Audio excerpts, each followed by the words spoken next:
So Joe Biden is working to address rising oil prices. Good news, right? Not on Fox News. Let's talk about it in today's video.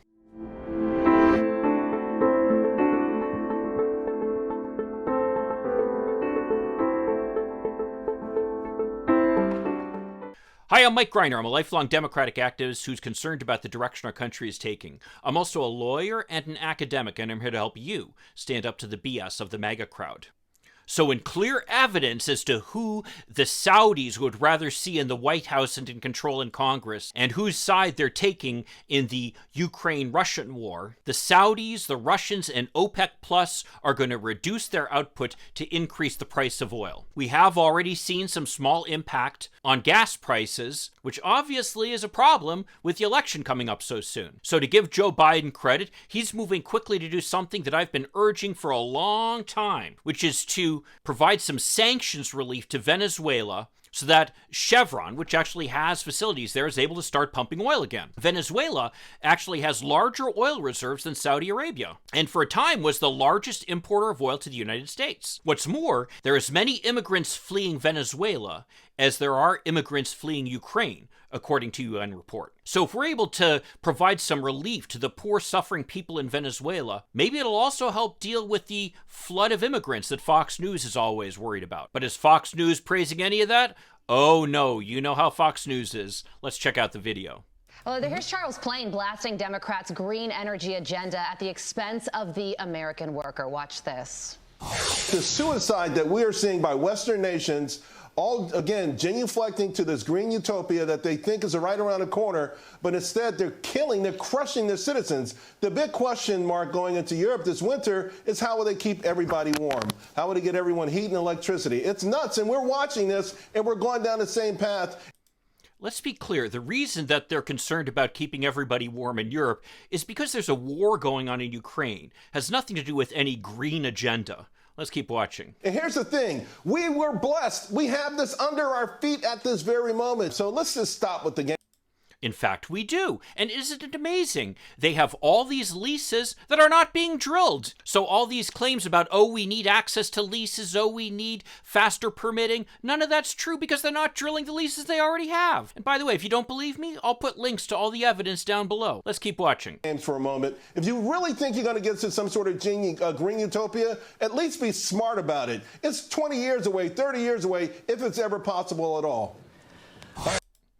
And again, the oil companies have leases they're not drilling because of the fact that it's not profitable for them. Instead, they're just returning money to their shareholders. The fact of the matter is that we're moving towards a green future, and the question is, does the United States want to be a part of it? Instead, you've got Fox News playing the game like Donald Trump did. Remember when he was saying that he was going to stop the war on coal, and everybody in West Virginia cheered him? Well, did he bring coal back? Oh no, because guess what? It's not cost effective anymore. It's not the direction people want to go anymore. The question is simply one of, does the United States want to participate in the Green Revolution or not?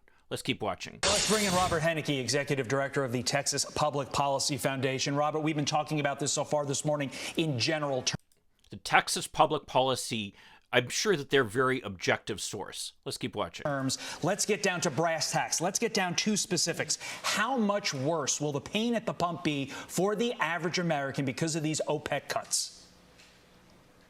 Well, Todd, good morning. Thank you for having me. Sure. When I went to bed last night, it was gas was averaging $3.80 a gallon. Now, a couple hours later, it's $3.86 a gallon.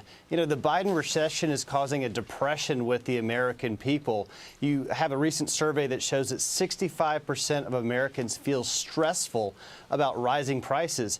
And here just recently, there was a study that more than half of young likely voters are pessimistic about the future. They feel that happened before Biden was even in office. People have been pessimistic about the future for a while, and it has to do with the fact that our economy isn't working for young people anymore. Something that, by the way, Joe Biden is trying to address with things like forgiving student loan debt. Let's keep watching. That they're going to have a lower standard of living than their parents did. So clearly this is having an...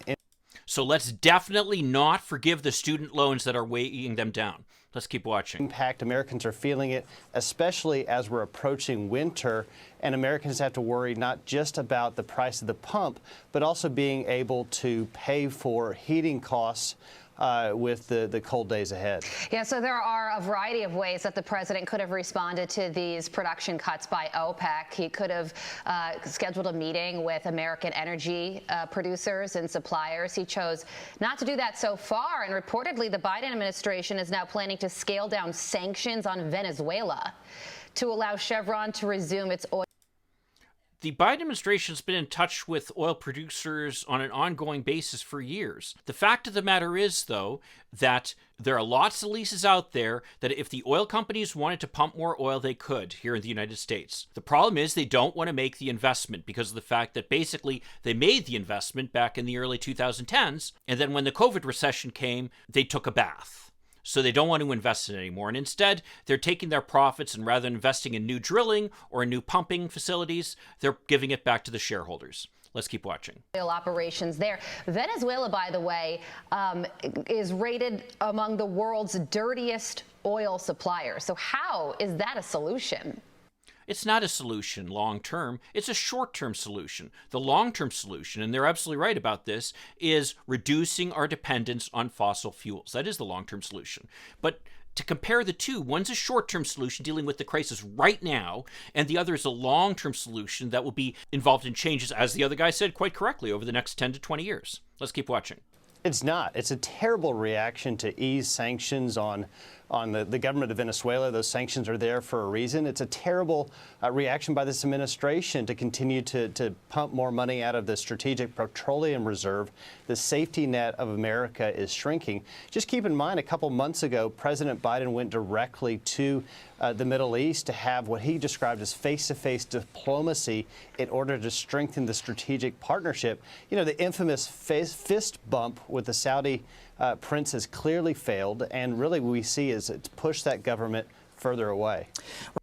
No, he's right about that, by the way. And it points to the fact that the Saudis have made it clear who they want to see in office. And you wonder why. After all, they're the ones who gave $2 billion to Jared Kushner and who've done everything they can to try to prop up the Trump administration. No, it's clear who they want in office because they know who they can control and who they don't want in office because they know who is trying to make change. Let's keep watching. Robert, will Joe Biden's release from the Strategic Reserve do anything tangible besides, harming our own national security? Yeah. It'll lower the price of gas in the short run. So that's a good thing, right? It's not going to. We're going to see prices continue to rise. We're going to see Americans continue to struggle. What needs to be done is we need to return to the energy independence that we had under the past administration with President Trump. And really, actually, that energy independence existed prior to President Trump being in office, and we actually still have it. America is still a net exporter of energy, and that has not changed. So I don't know where they get this, that, things were great under President Trump and now they're terrible. Let's keep watching. The only way that President Biden can address rising gas prices and our national security vulnerability caused by this is to stop his war on the American oil and gas industry. The war on the American oil and gas industry. They have leases. Start pumping from them. There's nothing stopping them from pumping. The Biden administration is not stopping them from pumping. They can easily do it. They're just choosing not to. Let's keep watching. And to encourage our resources to be developed for the benefit of the American people. So how do you see this playing out politically with midterm elections just about a month away from now? I think the timing is intentional by OPEC, knowing I think it clearly is intentional by OPEC, and it's showing who they want in office. So do you want to be controlled by the Saudis? That's kind of what we need to ask people right now. Do you want the Saudis controlling our future, or do you want Americans controlling our future? The Saudis are trying to make it that they get to control the future, and Fox News is trying to help them. Let's keep watching. Well, there's an important American election coming up here in the next month. So just as voters are going to be going to the polls, they're going to be paying more at the pump to fill up their tanks in order to drive to vote. I think you're going to see that resonate with the frustration and anger by Americans who are facing rising inflation costs, increased interest rates, a dropping stock market, and now this. So I clearly think that the economy is going to be the issue, and the timing of this will certainly be felt at the ballot box. Robert, I feel like Republicans are all on the same page on this. Seems like the president and his own press secretary are not. Listen, here's KJP yesterday.